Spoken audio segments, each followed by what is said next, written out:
Good morning and welcome to Center for Spiritual Living, La Crescenta, where it's our dream to help you build and manifest your dreams. And first of all, I want to thank you all who are donating to our center. It's helping us, really helping us during these times when we're not having in-person services. And today we welcome Reverend Karen Mitchell as our guest speaker. And she's also, this multi-talented woman, is also our guest musician along with David Bosucci. So you are in for a treat today, my friends.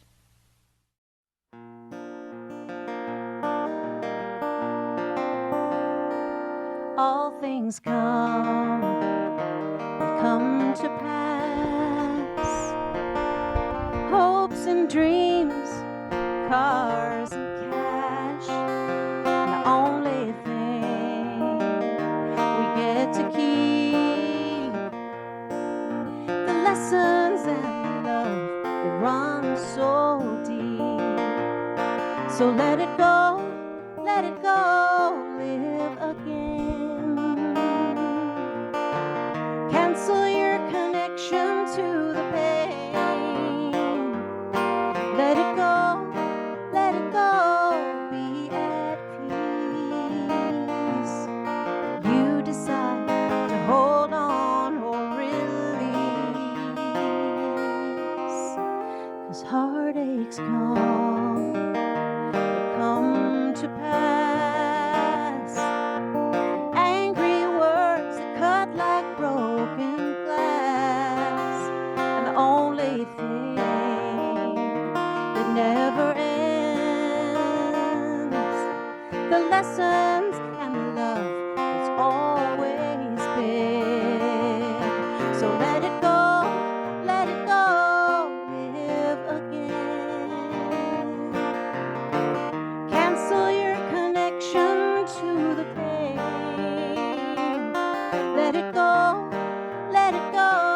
be at peace. You decide to hold on or release.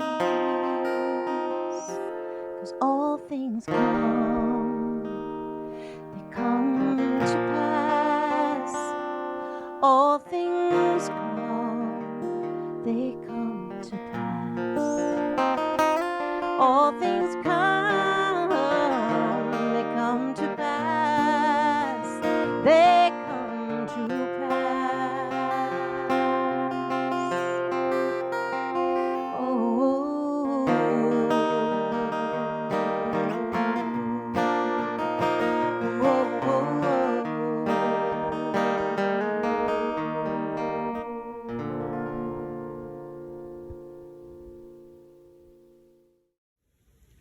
And now join me in affirmative prayer. Put your hand on your heart, close your eyes, and just be right here with me as we know together that there's one mind, one body, one spirit, one life, and that is the life of God. Living, loving, laughing, dancing throughout the universe. God is all there is.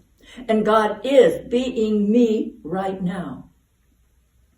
God expressing through me is right, perfect, loving relationships, great abundance, perfect, radiant, energetic health. God expressing through me is productive creativity, knowing what to do, when, and how to do it. Success in everything that I do, and the love and the enjoyment of life. As this is true for me, this is true for you. And from this place of understanding, I speak my word of deepest gratitude, knowing the living, loving presence of God is active in our lives, in every aspect of our lives. I know that we each open our hearts and our minds to the truth and the reality of our being, and that is we are abundant. We are perfect health. We are wonderful, loving relationships. We are productive creativity. We embrace these truths. We know that the living, loving presence of God is with us, everywhere present, in, around, and through us. For this, we are so deeply grateful, and we let it be so, and so it is. join me in singing, "And So It Is."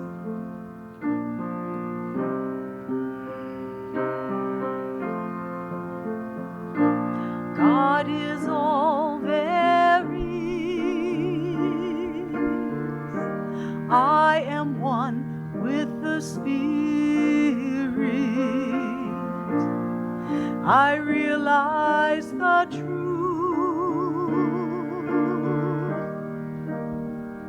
and I speak it. I am thankful for it all. I release it, I let it go, and so it is, and so it is. I know it is, and I receive as I believe. Amen.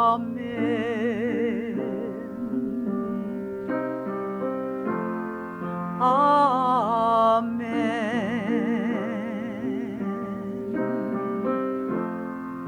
Amen.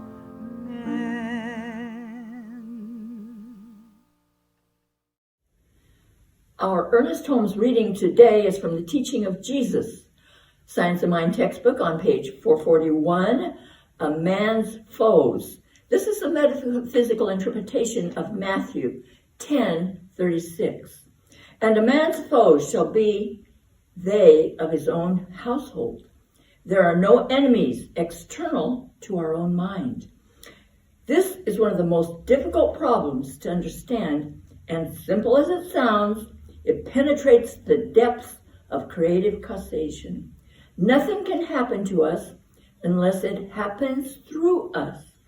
That which we refuse to accept to us cannot be, and that which to us is cannot help becoming a reality in our lives. But someone will say, I did not conceive of this evil which came upon me. It was not in my mind. The question then arises, can any particular evil be real to one if he refuses to entertain it in his thoughts? The answer must forever be, it cannot. This is one of those hard sayings which it is difficult to understand, but the principle is plain. If we can divorce our lives from the thought of evil, from receptivity to it, if we can bring our mentality to a place where it no longer conceives evil, then evil cannot exist for us. The proof of this doctrine remains for individual conviction through experience, but it is well worth trying. And so it is.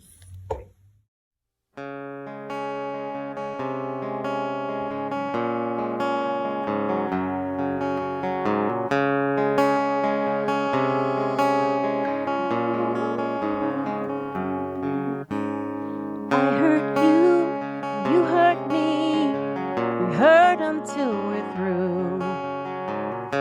We think we're over it, but it shows in the things we do. It eats us up inside till there's a hole a mile wide, filled with anger and fear. Now I know when I forgive, that's when I am free to release the pain of the past. It's for you, it's for me, it's forever we are blessed. When we find forgiveness,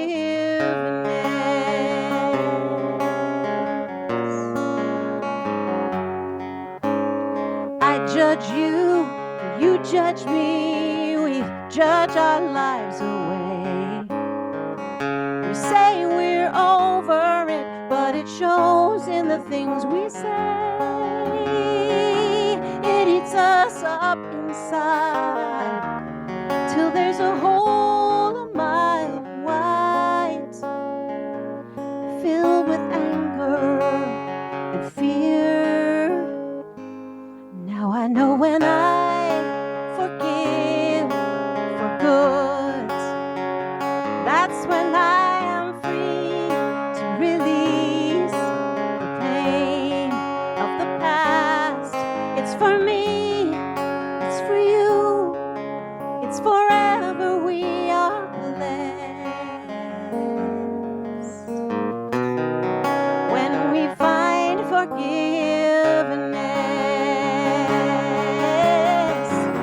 I held you responsible, but I could have held you tight.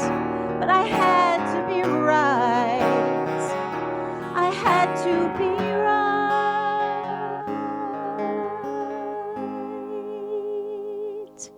Now I know when I forgive for good, that's when I am free to release all the pain of the past. It's for me, it's for you, it's forever we are blessed.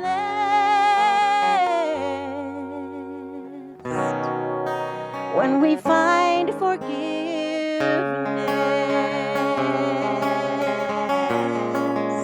we find forgiveness.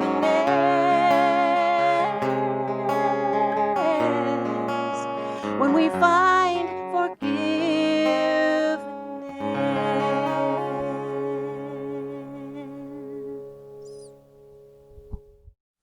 Good morning, La Crescenta family. My name is Reverend Karen Mitchell.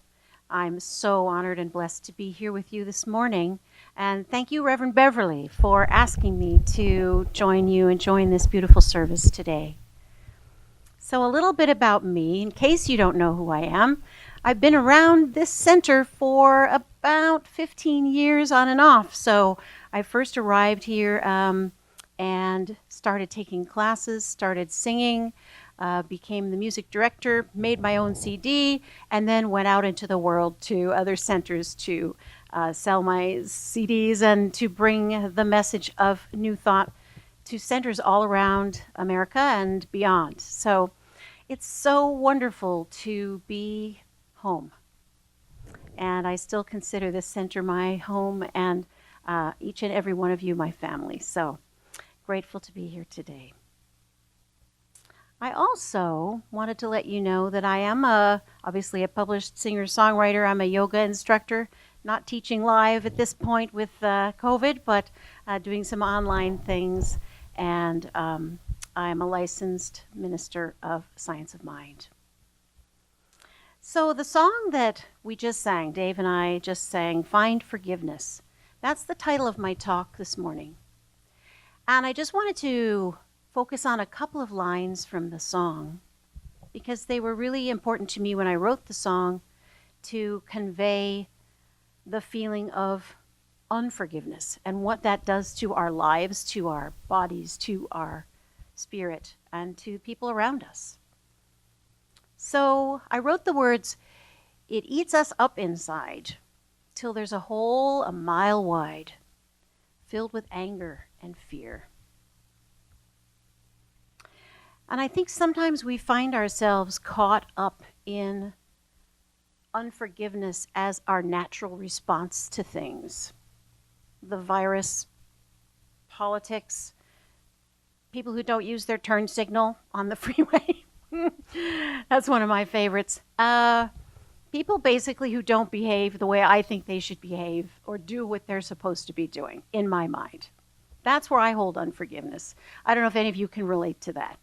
But that's what I was thinking of when I talked about filling ourselves with anger and fear. Now, what we know about anger is that there's nothing bad about anger. Anger gets a very bad rap, and also, of course, it can be used in terribly hurtful ways. But I know that when we as religious scientists get fired up or angry about injustice, and if we use that feeling for good, then we can actually affect change and be for something to change, rather than being angry about something and not taking any action at all. And I think the same is true with fear. In its own way, fear can hold us back. Fear can make us think we're not good enough. We're afraid of success. We're afraid of failure. We're afraid of saying the wrong thing. But fear, when used to keep us safe, like, say, choosing not to walk down a dark alley by yourself at midnight, might be kind of a fear that serves you, keeps you safe. It's kind of a little voice inside your head saying, I don't know if you should be doing that, Reverend Karen. So it's a good thing to listen to that, but when fear stops us from taking action again, or causes us to take action in a hurtful way, then that's when we need to really look at that. I know that Reverend Beverly mentioned the wonderful book, Forgive for Good, by Fred Luskin. And I know that the message I got from that was that many times we forgive mostly, or on the surface, and we think we're done. We think I did all that beautiful journaling, and I've seen my practitioner, and I've released all that out, and I've done my forgiveness work. Woo! And then we find, just when we think we've released it over to the divine, we grab it right back. And there are many reasons why we do that. We all have our own reasons why we may do that, but I really think that forgiveness is more a practice than a perfection. And I think that's what Dr. Luskin was saying. So when we look at forgiveness as a process and as a practice, part of our spiritual practice, starting with forgiving ourselves for maybe not being as perfect as we think we should be, although we really are perfect, just as we are. But you guys already know that. My talk title is Find Forgiveness. So it's not do forgiveness or remember forgiveness or try forgiveness. I think it's important to find forgiveness for yourself. So we know that the Bible says, seek and you will find. And we know that when we use spiritual mind treatment, which basically just moves thought into form, we're just moving thought into form. When we use affirmative prayer, we know that we are actually changing brain patterns. We're actually changing circumstances. We're actually changing our response to what's happening. So, finding forgiveness. Sometimes we really, really have to look for the good, especially these days. I know so many people who are unemployed, who can't feed their children, who are sick with this virus, who know someone who's sick or has passed from this virus. People's lives and worlds are completely turned upside down right now. And as practitioners of this wonderful science, we never attempt to say, oh, it's all good, you're fine, it's all good. We know that it really is all good when we step back far enough from the circumstance of what's happening. We know that the divine is behind, in, around, and through everything, no matter what. Not just some days or sometimes. Spirit is always within for us to just connect to. So knowing that, it's so hard sometimes to not get caught up in the circumstances. My mom is 86. She lives alone. She watches television a lot. She watches a lot of news. She watches a lot of scary stories and is in a lot of fear around that. So my job is to hear her and listen to that, and also at the same time remind her that good is everywhere, but we have to look for it. And it's the same with forgiveness. I want to read you a quote from Ernest Holmes from the Science of Mind, which is, if you don't have it, get it. It's a great book. Ernest Holmes says, "The mind which condemns understands not the truth of being, and the heart which would shut the door of its bosom to one who is mistaken," and that's the definition of sin, making a mistake, using the power in a mistaken way, "to one who is mistaken strangles its own life, closing its eyes to a greater vision. The biggest life is the one which includes the most."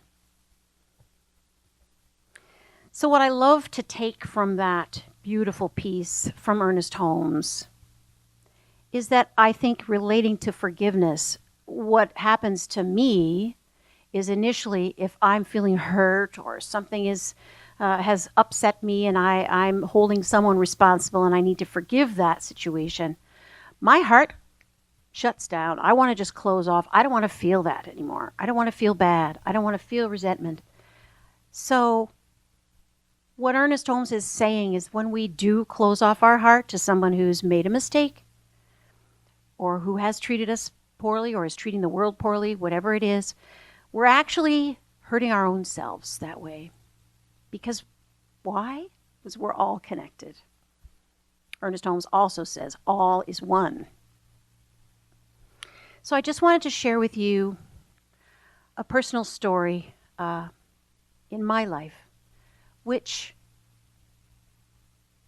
was one of the hardest situations that I had to forgive ever. And it still comes up every now and then. So when I was about 24, I got married to the father of my beautiful boys. They're men now. They're all grown up. It happens fast.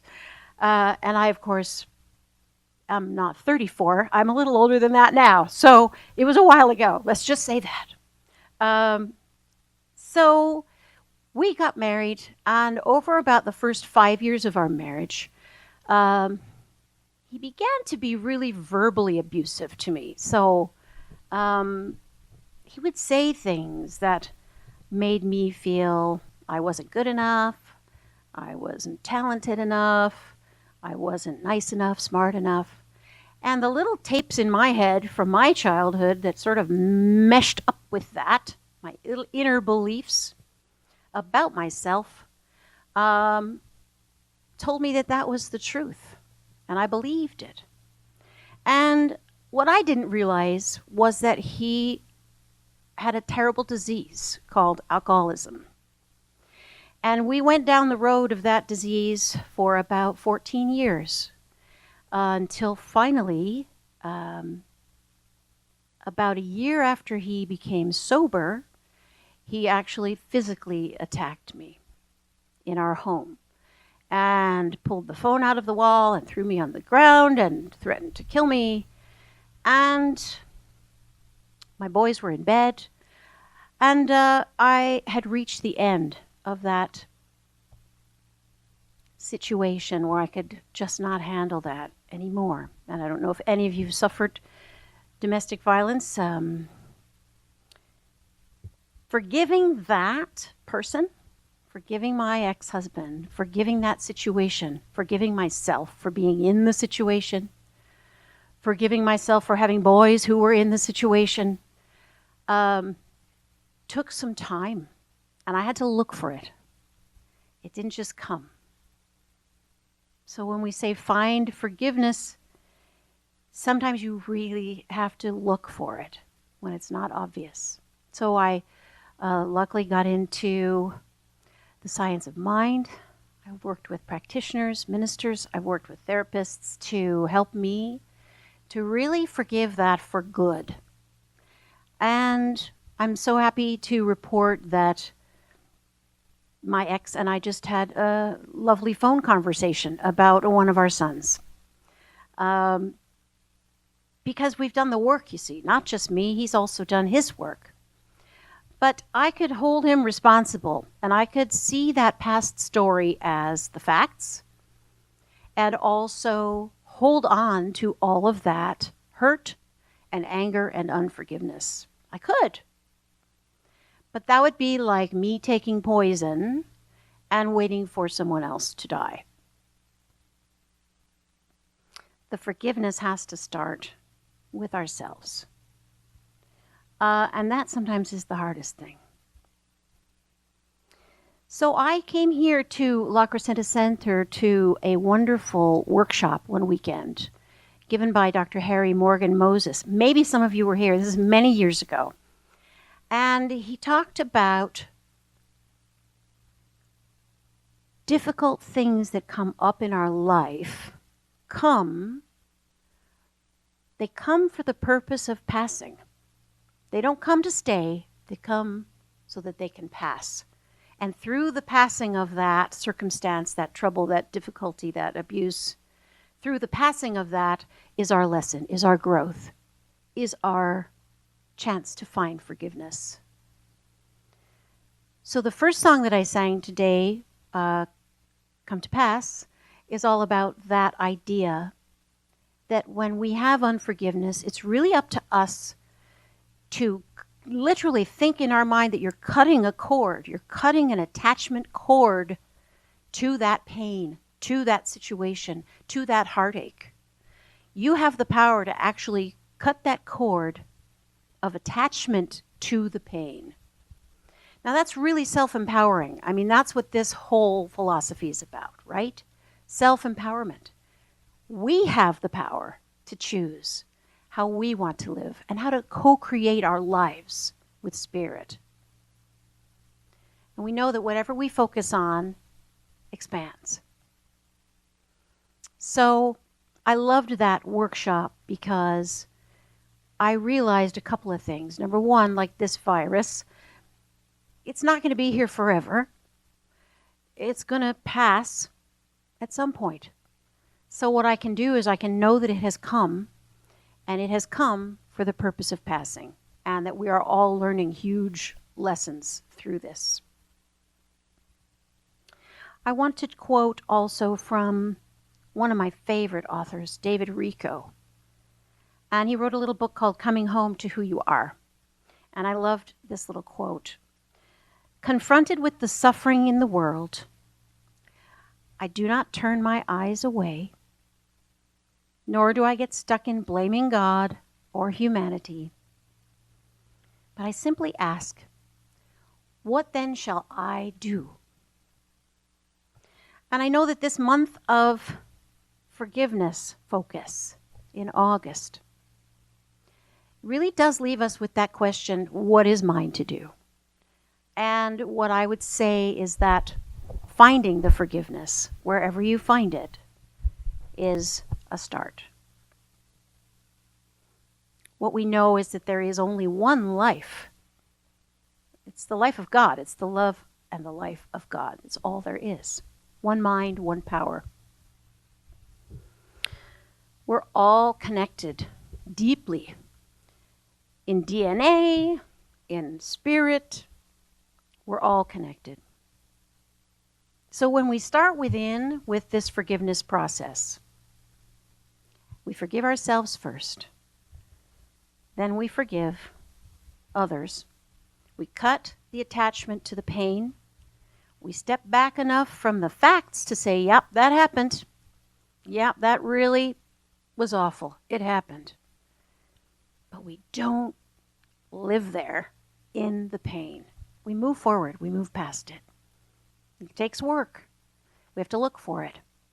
You've got practitioners and ministers here to help you do that if you're going through something right now. So I'd love to ask you to take a deep breath and just exhale that same healing breath, knowing that's the breath of God, the breath of life. And I want to invite you to think about using this Buddhist prayer. It's a Buddhist prayer of loving kindness. And what the Buddhists do is they recite each time they do the prayer 3 times. The prayer is for me in the I 3 times, then you 3 times, and then all 3 times. Now, we're not going to do all that right now, but I would love it if you would close your eyes wherever you are, and I'll just recite this in the I. And wherever you feel you need to find some forgiveness for yourself, some self-love, just breathe that in as you listen to the words of the prayer. May I be safe and protected, free from inner and outer harm. May I be happy. May my body support the practice of loving awareness. May I be free from ill will, affliction, and anxiety. May I love myself as I am. May I be happy and free from suffering. May I find peace in an uncertain world. And may I find ease on the middle path between attachment and apathy. That's that beautiful Buddhist prayer. So I'm knowing that our lives and the lives of all beings everywhere have been transformed by this month of forgiveness practice, forgiveness focus. I leave you with my blessings, my love, my gratitude. Have a beautiful Sunday. Namaste. Please join with me in our offertory affirmation. But before we do that, I want to thank you so much for the tithes you're sending in. They are so helpful in keeping our center afloat during these very interesting times. So put your hand on your heart. Make these words yours. It comes up as a sidebar right beside me. Love divine consecrates my gift. It goes forth to heal, prosper, and bless. It is evidence of my conviction that God is the source and substance of my supply. I joyously contribute to the vision of this spiritual center, knowing that it returns to me multiplied abundantly. And so it is. Amen. Now join me for our offertory song, I Am So Blessed. I am so blessed. I am so blessed. I am so thankful for all that I have. I am so blessed. I am so blessed. I am so thankful. I am so blessed. I am so blessed. I am so blessed. I am so thankful for all that I have. I am so blessed. I am so blessed. I am so thankful. I am so blessed. Good morning, and it's time for a funny. A lady went to the doctor's office where she was seen by a doctor.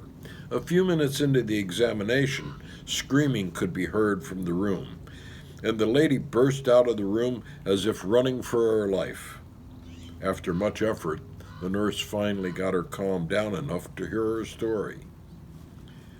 The nurse barged into the doctor's office and screamed, "Shame on you! Mrs. Smith is 82 years old, and you told her she is pregnant." The doctor continued writing calmly, barely looking up, and said, "Does she still have the hiccups?" And now our benediction, but I want you to always remember that God's presence is always, always with you. And as we go into the benediction, I want you to take these words into your heart, close your eyes, put your hand on your heart, and listen to these words as your very own. Something wonderful is happening through you right now. It's happening through your mind, your body, and every aspect of your life. You think it, you know it, you believe it, and you accept it. You are never alone, for God is right where you are. And so it is. Have a blessed Sunday. And now it's time for our peace song. So please join me.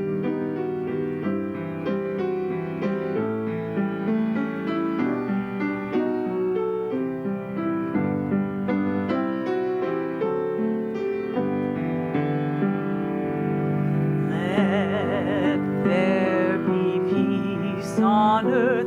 Now it has begun with me.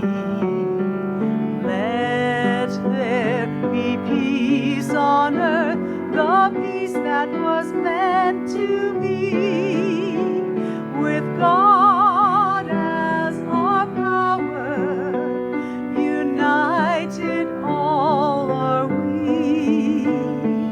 Let us walk with each other in perfect harmony. Peace has begun with